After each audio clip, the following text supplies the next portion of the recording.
Hobbs. Again, raise your hand, and I'll call on you guys for questions. David, go ahead and start us off. David, did this feel like the most complete game of the season, offense, defense, and special teams? And if so, what does it feel like doing that in a place like the Swamp? I mean, yeah, I feel like all three levels of the game we played good. Came out there since this Monday. Coach Heupel's been preaching like we gotta stay on top of it, no matter what's going on. So we stayed all locked in, and then good week of prep that led to this. Ben, go ahead. David, how much did that opening drive, offense scoring on first possession, how much did that set the tone and energize you all as a defense? I mean, whenever offense do good as a defense, we always get energized off that. We feed off each other's energy. Seeing them putting them first points up, got us going, got us the momentum that we needed, and we just took advantage of it. Adam.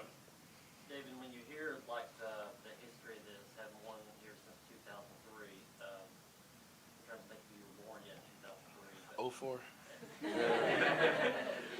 So what does it mean to you to do something that just hadn't been done in that long?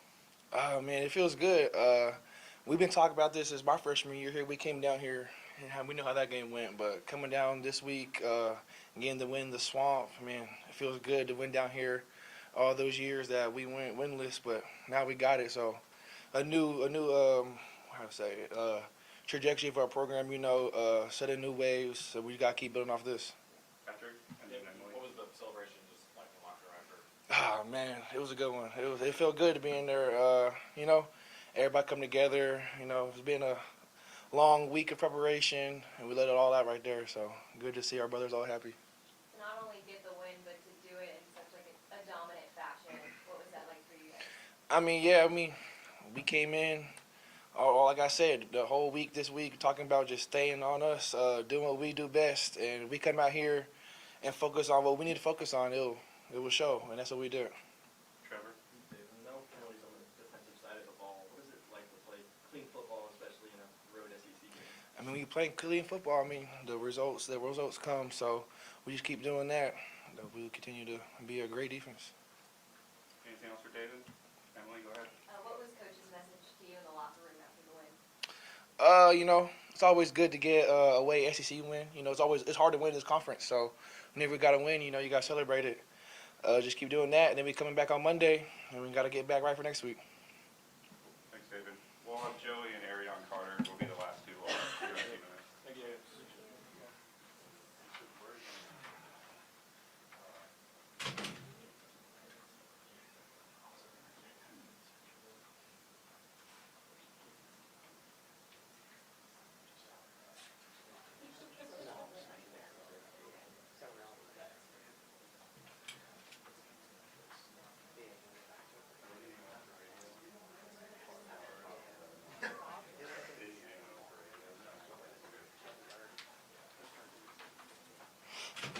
All right, we'll take questions for Joey.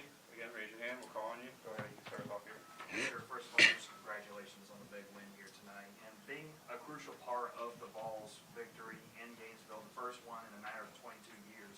How much did it mean to you to be in that moment, give back a big win for the program and the fan base? Man, it's awesome, to know how much it means to the program and the community, Tennessee, Knoxville. So to go out there and play how we played and, pretty much dominate the whole game and to know everybody's satisfied and happy for like the fans and stuff is a good feeling. David. Joey, and I know you weren't responsible for any of the ones that have happened in the past, but there would be some bad breaks that would obviously happen to Tennessee. One of them almost happened tonight when you got sacked, but you fell on the fumble. Take us through that play because it looked like Florida got first crack at it, but that was a huge play there, you retaining it. Yeah, I just dropped back. Dude made a play. Was trying to throw it downfield, and he got me as I was winding out to throw the ball. And luckily, I didn't fall down. He just kind of tried to strip it and go on from there. But I just followed the ball. It got kicked. Dude tried to jump on it, got kicked, and fell into my hand. So I was just glad to hop back on the ball. Ben. Joey, why were y'all able to start so fast tonight and score touchdowns in your first 4 possessions? I just went back to details and execution, and our biggest thing is starting fast and finishing. So, we had a great week of preparation, great week of practice, and everybody was dialed in, and wanted to make a statement. You know, we haven't won here in a while, but this team hasn't played here, so we went out there today and, you know, we played as a team and dominated the whole game. Adam, and then Sam. Joey, I think you were doing Gator chomp there at the end. Yeah. Was that sort of like an impromptu thing, or did you plan, like, if we win this game, I'm gonna do that? Yeah, I think that's just something mandatory. If you win here, you got to. Sam. And then going off of that, you also had a chance to be the band's conductor. What was that moment like? And just what was the moment, all you saw the fans that made the trip and celebrating with them afterwards? It was awesome. I felt like I was in drumline, the leader. So, but yeah, he asked me if I wanted to do it. I didn't know what I was doing. He just told me to follow the guy next to me, and I did, and it was pretty cool. It was fun. Ben. Joey, what was going through your head on Star's 52-yard run on 3rd and 17 and the near fumble there? It's nothing, honestly. I just saw him break, and I was super excited. And then we just try to hurry up, get a play in. Obviously, they stopped the play, but when you watch it, he was down. But I mean, I'm back there just enjoying it. You know, he's breaking a 50-yard tug, so I'm just trying to make sure he gets in. Patrick and then Emily. Joey, just the run game, almost 250 rushing yards tonight. I know y'all were getting a lot of two safety looks, but what was just sort of the mindset of the offensive line and you guys continually on them throughout the game? Man, they controlled and they dominated up front from the start to finish, you know. So run game was working. Don't stop, man. You know, they controlled from the first play to the last, and, you know, credit to those guys because they grind every day, and, you know, they got a lot that they got to deal with. And they came out here, worked hard, running backs ran hard, tight ends, receivers all contributed in that run game as well, blocking who they need to block. So congrats to those guys, and I might have to go buy them some more food. We'll go Emily, Ryan, and then Ben. To see so many Tennessee fans make the trip down to Gainesville and actually leave Gainesville with a win, Yeah. how special is that to give that to them? It's awesome. Like I said earlier, you know, the how much it means to the program and the fans to come down here and finally leave with a win. Last time, I think it was like 2003 or something like that.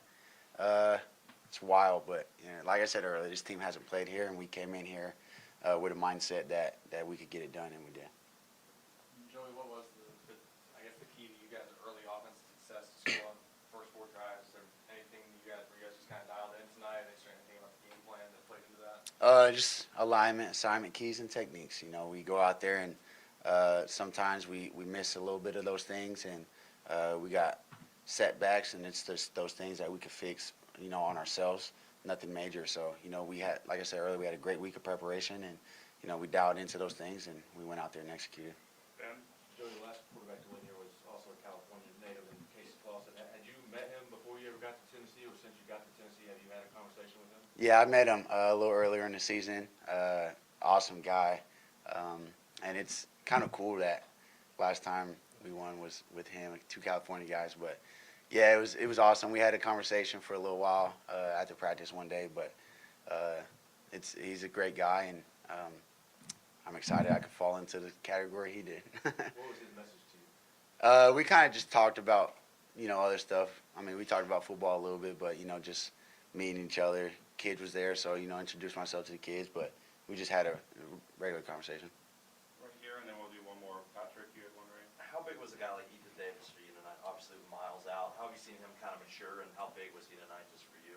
You looked at him a lot. You know, big. I mean, with kids out, he had a role to step in and, you know, play how he played, and he played great tonight. Super involved in the run game, and as you can see, he's an athlete. He can go out there, run routes, and make catches. So to have a guy like that can play both, hard for a defense to know what he's going to do. So. We asked you a couple weeks ago about your plans for next season. You mentioned that you were part of the lawsuit with David Hobby about maybe junior college year. Do you have a different answer for that now, or do you want to comment on that? No, I still got the same answer. I'm just going to finish out this year and see what happens. Thanks, everybody. Thank you, guys. Thank you.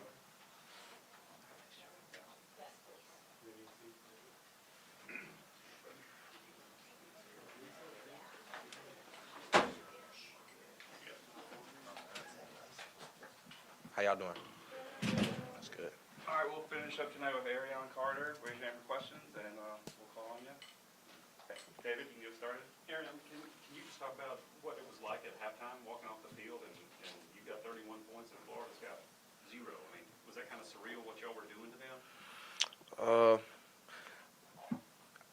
would say no, just because of the work that we put in, and we're looking going forward into this game about going in and just simply doing our job and playing fast and playing collective football, offense, defense, and special teams. So, going into halftime, it wasn't really a surprise to us. It was now, don't let up, put on more steam, and you got to go and attack this second half like no other so we can go finish. Ryan and then Matt. Arian, as an in-state guy, you may have heard about this rivalry a bit more than other guys that maybe from elsewhere. Did you know the history of Tennessee not having won at the Swamp in more than 20 years? And before Coach Heupel mentioned it, just what does it mean to get that win down here? Yeah, just being here over the few years, just being around it, being in the game, and just seeing just the atmosphere, being at home and being away. Second time being here, just the fans, and it just means more, being in the SEC and these two big SEC rivalry schools, two blue bloods, as you would call it, and just seeing that the history of what happened prior, going into this game, it gave us a little bit more of an edge, to go out there and prove, we could change history. Matt. Arian, early in the game, Florida spread you guys out, ran quarterback power right at you. You met DJ at the line of scrimmage. Just kind of take me through that play, and do you feel like that kind of set the tone for the rest of the half there? Yes, sir. Just like going back on the play, just like play recognition and just trusting myself and my instincts on knowing what they like to do when they went empty in a spread formation, and just knowing what comes and, shoot everything else, and just me being at the right space at the right place at the right time, doing my job. That's all I did. Trevor and then Ben and then Ryan. Coach said last week that there was a bad day of prep leading into the game that led to some goals. This week you put a good week of prep together and the results show. How does it feel to have that happen? It feels great just to reap the benefits of the work that you put in Monday through Friday, and just being able to, like I said, just reap the benefits and show that your hard work that you put in throughout the week is paying off, and you're reaping your fruits of labor. Arian, I know that first defensive possession, y'all are already geared up and ready to go, but the offense coming out and doing what it did, how much did that, I guess, add some energy or set the tone for what was to come? Yeah, it was great. Just like I said earlier, we playing complementary football, offense complementing defense, defense having the offense back when they need us, and just going out there and playing great on all three phases of the game. I feel like in the second half we got a little messy, but as defensively, but we got some things to clean up, get better. But I feel like just having that spark from the offense, being so versatile and explosive, it's such a great thing to have an offense like that when you're playing defense. Do a few more. Go ahead, Ryan. I know you've been battling your injuries for several weeks now. How did you feel tonight? Is that another big difference in how we're able to play? Oh yeah, just getting rest and being able to take some time off and get my body right. I felt a lot better, going in, and a whole lot better than what I was the last few weeks. Adam, and then we'll finish right there. Some teams sort of run out of gas late in the year. You guys have played one of your strongest games. What do you think that comes from? Sort of the spirit, the morale of this team, this high late in November. I really think it starts with our culture. Just like the standard that we set here is always the standard. We don't deviate from it. So regardless of what their record is or what our record is, we still have an agenda to push, and that was go out and be +1 or a whole lot more. So that was the mindset going in of just dominating, being at our best when we needed it. You got one more. You got Vanderbilt. Do you expect the same focus for that one? We're just going to go out there and prepare the right way, like we did this week, and go out there with the mindset of going out there and making it happen and being +1 or a whole lot more. Also, just staying on the topic of Vanderbilt here, with such a big performance by the defense in this game overall, how much momentum does that give you guys as you prepare for a guy like Diego Pavia and the Commodores next week? Yeah, I mean, it builds confidence. It puts confidence in the bucket. Obviously, just being able to go in there, and they gave us a bunch of different looks offensively, and we were able to match up and play great collective football for the most part. So that builds confidence just going into this game, and we just got to have a great week of practice like we did like this prior week, and go out there and handle business. Thanks, everybody. Thank you. Y'all have a good rest of the night. Whoa, that comes down quick. It does. Sorry.